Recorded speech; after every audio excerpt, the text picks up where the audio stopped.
Hold up.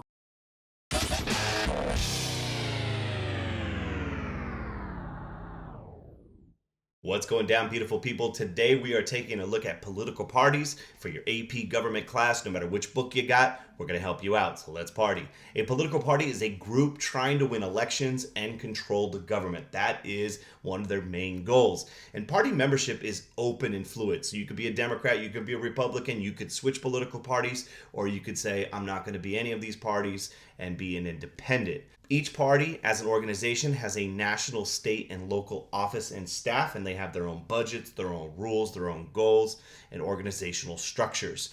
And the party and government are the elected officials who hold political office. These are the party members. The task of the parties, one extremely important thing, is political parties are an example of a linkage institution. And citizens count on linkage institutions to communicate their policy preferences to the government. So in the case of political parties, they provide citizens opportunities for participation in government and influence how people relate to government and policy makers. Parties also do a few other things. They select and recruit candidates to run for office. Back in the day, especially in the 19th century, party leadership used to nominate candidates. So the leaders of the party would get together and say, we want this guy, we want this gal. But today things have changed. And now party membership. So if you're a Republican, you're a Democrat, you will vote for your nominee in primary elections. So in 2008, the Democratic nominee was Barack Obama, and in 2016, the Republican nominee was Donald Trump. Parties also run campaigns, but increasingly candidates have their own personal campaign staff, but parties still do campaign management, media strategy, and fundraising, things like that. And of course, parties articulate policies and platforms. Each political party has their own platform that they adopt, and mobilize and education of voters is an important task of political parties. And finally, parties coordinate policy making between the executive and legislative branch. So you see oftentimes during the State of the Union, the president and the vice president and the Speaker of the House in the back. So the Speaker of the House and the president have to negotiate with one another, especially if they're from the same political party, so they can coordinate, broker deals, gain supporters, mount opposition. In terms of the party and the electorate, voters have certain ideas about each political party. This is the party image, and a preference for one political party over another is known as party identification. And people choose parties that align closest with their own personal preferences, but certain patterns do emerge. Older voters tend to identify as Republican, younger voters tend to vote as Democrats, but this shifts over time, and of course, each individual is unique. Increasingly, a number of voters are identifying as independents, and they claim to not vote for the party or platform, but rather the candidate. Straight ticket voting is when voters choose candidates from the same political party for every office up for election. So if you go to vote and you vote for Republican, that would be an example of straight ticket voting. In contrast to this is ticket splitting. This is most often seen with independent voters, and this is where an individual votes for different political parties for different political offices. So you may vote for, one person, a Republican for the presidency and a Democrat for the Senate. This is known as ticket splitting. Remember, each political party has an organization that exists at the local, state, and national level. And it is important to note that it is not very hierarchical. It's very decentralized and fragmented, and political parties operate differently in different regions. Local parties were once the main party organization, especially in the 19th century, up until about the time of the New Deal. And really, you see this in the urban political machines, which got out the vote and rewarded voters for their support. You can see that with New York. You have the rise of Tammany Hall and Boss Tweed. So politics and the political party strength was largely local. Jobs were given to supporters and campaign contributors. This is known as patronage. This was the way political machines operated. They hooked up people that supported them, also with goods and services in certain communities. But it was not based upon merit or competence, which obviously led to a lot of corruption. And as a result, during the Progressive era, you see reforms which required jobs in political offices be merit-based. And so you get the rise of government contracts had to be bidded. and it largely ended, at least officially, the patronage system.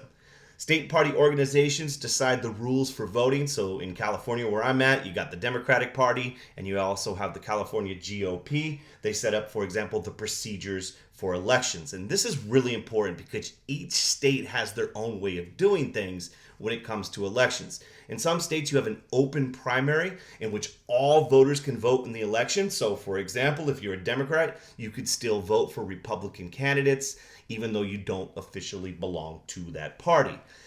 You do not have to be registered with the political party to vote for the candidate. In California, is an example of a place with an open primary. In other states, you have a closed primary in which you must be registered party member in order to vote. So if you're a Democrat, you can't vote for the Republican nominee during the primary. So you have closed, you have open, and some states have kind of a hybrid model you could see on that map. In terms of party organization, each political party has a national party, and this really kind of can be symbolized by the National Convention, which takes place every 4 years to formally nominate the presidential candidate and to adopt the party platform. So you can see the Republican and the Democrats having their convention in 2016. Now, important to keep in mind, although we have these national conventions, remember it is the primary and the party members who select the candidate. The national convention is more a formality today, where you make everything official. In between the national conventions every 4 years, the national party does do some things. You have the national committee, and that is run by a national chairperson who manages the operations of the party. They hire staff, they raise money, they represent the party in the media, they strategize for midterm elections and the next presidential elections, and other daily duties of the party. What about the party and government promises and policy? This is really obvious, but it bears saying the political party in power will have the most influence over public policy. If you control the executive and you control the legislative branch, you're going to be able to get more things done, at least in theory. A coalition are individuals and groups that support a party based on the party's performance in office. And you can see some of the groups that were a part of the Obama coalition. Now, it's important to note about coalitions that parties will modify their policies and messaging in the media to appeal to various demographic coalitions. And coalitions are a fluid process. If political parties or candidates don't deliver, people will abandon political parties and coalitions will change. Now, in this process, candidates and parties oftentimes make promises, and shockingly, oftentimes campaign promises are not kept. So, for example, Lyndon Johnson said, "I'm not going to get too involved in Vietnam." We know how that worked out. And the first George Bush said, "Read my lips, taxes," and we saw how that worked out.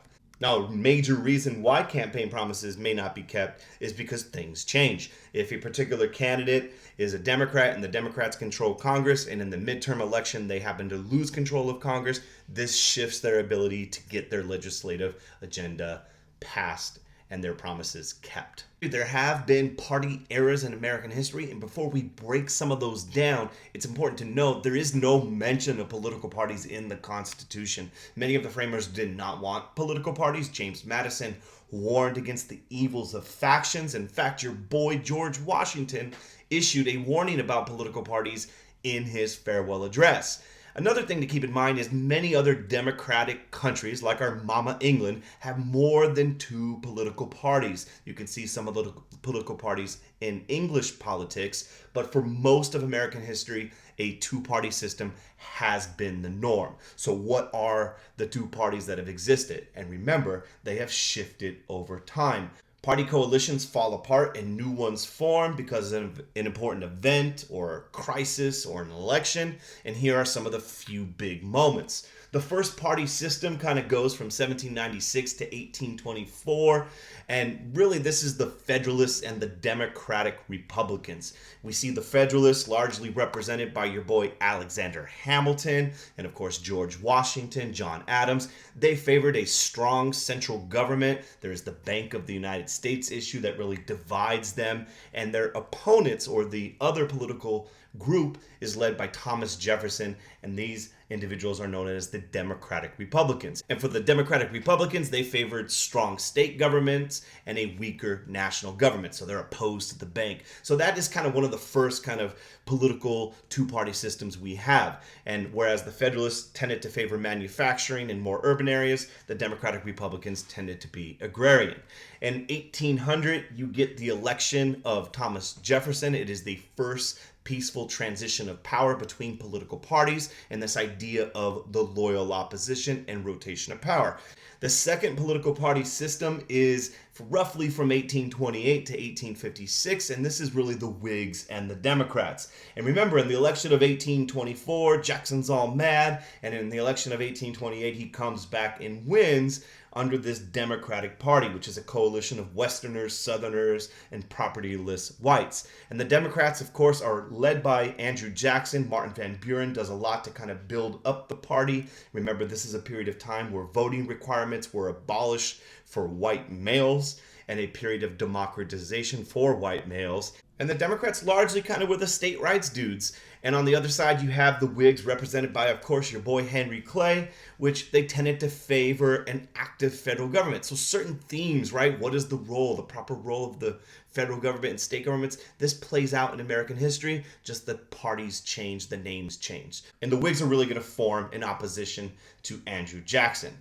Then some things happen. You have all this controversy in the 1850s over slavery. Kansas-Nebraska Act really just destroys the Whig Party. And then this next phase, you have the Republicans and Democrats. And it's from 1860 to 1928. And there's a thing you should keep in mind. The Republicans and Democrats of that time period are not the same in terms of what their beliefs are today. So keep that in mind. In the 1850s, the Republican Party formed in opposition to the expansion of slavery, and so you have the rise of Lincoln. This is the period where you have Dred Scott, Kansas-Nebraska Act. The Whigs are going bye-bye. And remember, not only are the Republicans against the expansion of slavery, they're also, especially after the Civil War, they're kind of more of the active federal government people. They want the government involved in internal improvements, the railroad. They favored high tariffs. And you're going to see during the Gilded Age, a lot of different people, some Dems, some Republicans. Those are the issues that are going to dominate politics during this period. On the other side, you have the Democrats. They're going to control the South and urban areas. They tend to be, once again, more of the state rights peeps. And then you have a very important moment in American history, and this kind of shifts the directions of the Republicans and Democrats.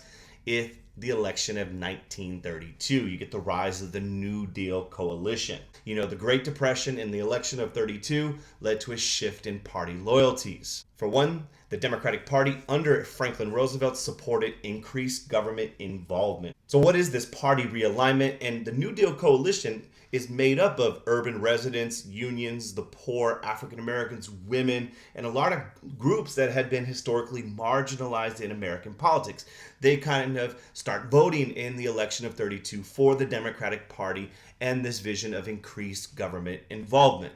And this New Deal coalition kept the Democrats in power roughly from 1932 all the way till 1968, minus the Eisenhower years, 1952 to 1960. So you get this idea of the Democratic Party and this New Deal coalition.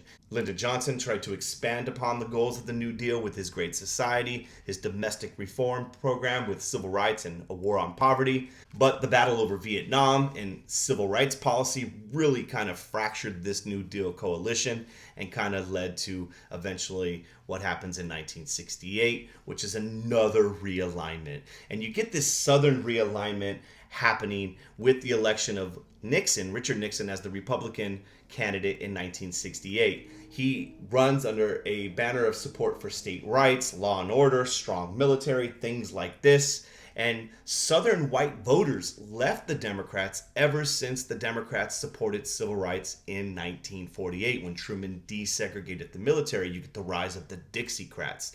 And Nixon was able to capitalize on this resentment over Democrats embracing civil rights, and you get this exodus of Democratic voters in the South to the Republican Party. Once again, you have this partisan realignment in the southern states.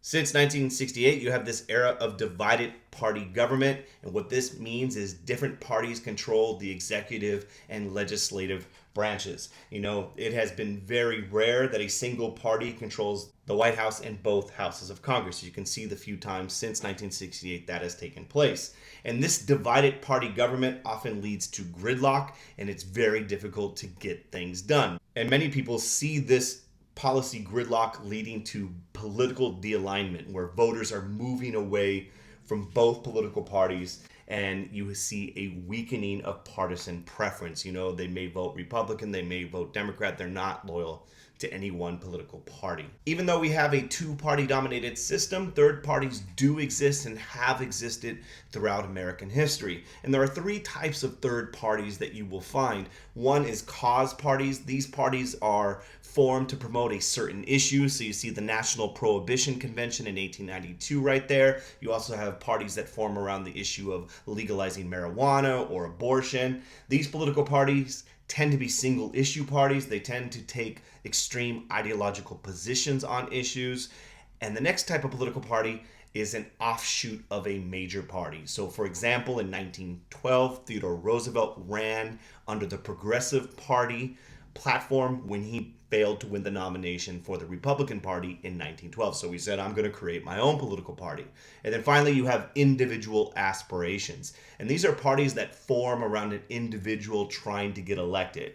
And a famous example of this is in the 1992 presidential election, where a political party formed around the candidate Ross Perot. Third parties rarely win office, but they can impact the outcome and shape the debate. One way they can impact the outcome is by splitting the vote. And very controversial, in 2000, Al Gore, the Democratic nominee for the president, felt, and many of his supporters felt, that the candidacy of the Green Party candidate, Ralph Nader, took votes away from Al Gore and allowed George Bush to win the election. And this election in 2000 is very controversial, so study it up and see, what do you think? Did Ralph Nader split the vote? Another thing that third parties can do is they can force issues into the national debate. Issues the Democrats and the Republicans are avoiding because they're controversial or may cost them votes. They may have to address it if the third party is gaining support by talking about these issues in the national debate. However, very often major parties will incorporate the agendas of third parties, especially if they're appealing to voters, into their own national agenda. So kind of stealing their thunder and taking over an issue that the third party brings into the national conversation. So why only two political parties? If people are so dissatisfied with the Republicans and the Democrats, why do we only have two? And an important reason why is the U.S. has a winner-take-all system, or sometimes referred to as first past the post. And hit pause to kind of see some of the criticisms of that in that graphic. But the short of it is this: there's no incentive for smaller parties to form if it only matters who gets the most votes. A simple plurality wins. So the winner-take-all system serves as a structural barrier to third-party and independent candidates and their success, because basically if you don't get the most votes, you get nothing.